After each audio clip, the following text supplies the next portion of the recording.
the biggest awakening that I have seen is people opening up their eyes to the true intentions and objectives of the global elite. In this episode of Essential Investing, Brent Johnson and George Gammon reveal what two critical things the market has awoken to in the last 12 months that you simply have to understand to not get blindsided. Well, I do think that there has been an awakening that, maybe just because the Fed has done all these QE programs and everything since 2008, that it doesn't automatically mean that the dollar index goes lower, right? I mean, since the beginning of QE in 2008, the dollar index is up 30%, despite QE1, QE2, helicopter money, stimulus, all of that stuff. The dollar has risen dramatically against all of its peers.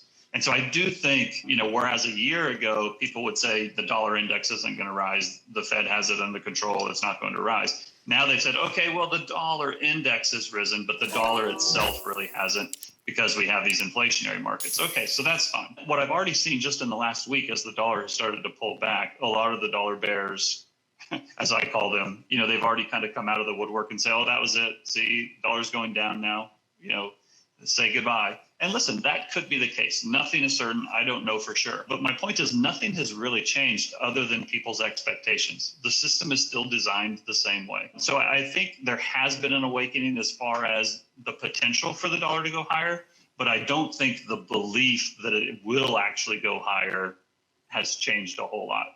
I think people are more open to it, but they haven't really come around and said, yeah, it's going to happen. So that's been kind of interesting to watch. Our scenario is actually in a crisis. It could super spike though. And I don't see many people that could see that. Yeah. If you have this full-blown debt crisis, you actually will get a blow-off like you haven't seen in FX markets. Well, so this is the point I've tried to make to people is that I think if we get into this real debt crisis, I think it's possible that U.S. equities go higher. And the thing is as equities go higher, or at least don't crash, right? As U.S. equities either just hold their own or don't crash, that allows Powell to keep hiking, right? The market is sort of giving him the soft landing that nobody thought was possible. If everybody keeps trying to front run him and keeps putting capital into the market, it allows him to keep raising. And as he keeps raising, it allows the dollar to keep getting stronger and stronger, right? And so if we get a crisis, not just a financial problems, but think about, we've got the war in Europe, right? And potentially an expanding war in Europe. If capital starts to leave Europe because it wants to get out of where it thinks there could be an expanding war, then more money comes to the US. If capital decides to leave Japan because they're just killing the currency, and that comes to the U.S. Again, it allows Powell to keep hiking as long as the equity markets hold up. Again, it's going to be the equity market falling and asset prices crashing that's going to force him to pivot.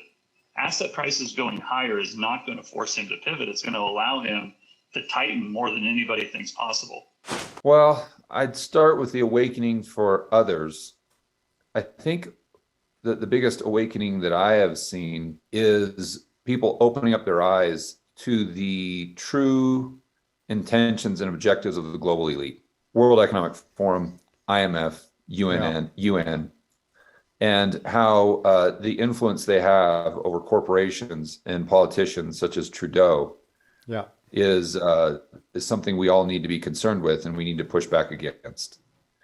As far as my own personal epiphany that I've had in the last year that has really impacted my thinking for the future, it would probably be the collapse of the American empire as a result of the United States dollar. So most people think that the dollar is going to crash to zero, and that's, takes the United States down with it. I actually think it's the opposite. And that I would agree with my good friend Brent Johnson here, that the dollar, now this doesn't mean to say that we don't have consumer price inflation in the United States. I think that this is going to overall be an inflationary decade in the US. But it is to say that the dollar is going, in my opinion, most likely continue to be a wrecking ball for these other economies And you say, well, George, well, how does that bring the United States down? That's good for the United States, right? It's just like World War II, we're the last man standing. But here's, I think, most people's blind spot. Number one, it's the dollar going up instead of down. And then number two, it's people have to realize that we were a huge beneficiary of being the last man standing after World War II, but we produced far more than we consumed back then. Yeah. Now we consume far more than we produce. So I would use the fall of Egypt as an example. So this was back around 1175. They had a pharaoh there named Ramses III. And yep. Ramses III had a real battle on his hand with this group called the Sea Peoples, which sounds like something out of science fiction, but it was actually a group, and they completely decimated pretty much every single city, town, civilization, empire that they came across. And they wouldn't just steal the gold and whatnot. They would just burn the whole city. I mean, straight to the ground.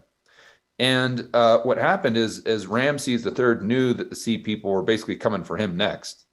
And so he set up all these traps for around the Nile River Delta because he knew their ships would be coming in. Long story short, Ramses defeated the Sea People. And this at the time was like the #1 threat to humanity. And so all the Egyptians celebrate. Ramses III is patting himself on the back. Great, nothing to worry about. We've defeated our biggest foe. We've saved the world. Let's move on. Within decades, the Egyptian empire had collapsed. Why? Because, like the United States today, Egypt was very dependent upon imports. Now, they did make a few things, but their entire economy depended on the, let's say, tin they were getting from XYZ area, or the copper they were importing from Cyprus. So even though Egypt was the last man standing, they still crumbled. They still fell. They still collapsed because all their trading partners were wiped out. Correct. And if you think about the dollar and what it's doing today, it's effectively doing the exact same thing the Sea People did, is they're wiping out, or the dollar, ironically, right? Because it's supposed to be our greatest asset. It could be our greatest liability in the sense that it's wiping out all of our trading partners. I mean, look at what it did to Sri Lanka. Look at what it's doing to Turkey. Look at what it's doing to potentially Europe, to the UK, to the gilt market. Why you don't think the dollar had anything to do with that? Right? And so you look at how much dollar-denominated debt is we have globally, and how much demand, and if the global economy slows down, it makes it harder to service that debt. You could easily see the DXY go from 110 to 130, 140, 150, who knows, to where, yes, the United States will be the last man standing, but ironically, it will collapse our entire economy because we can't get those goods that we need for Walmart, Target, Home Depot, because we're completely dependent upon all of these other economies that the dollar is in the process of destroying.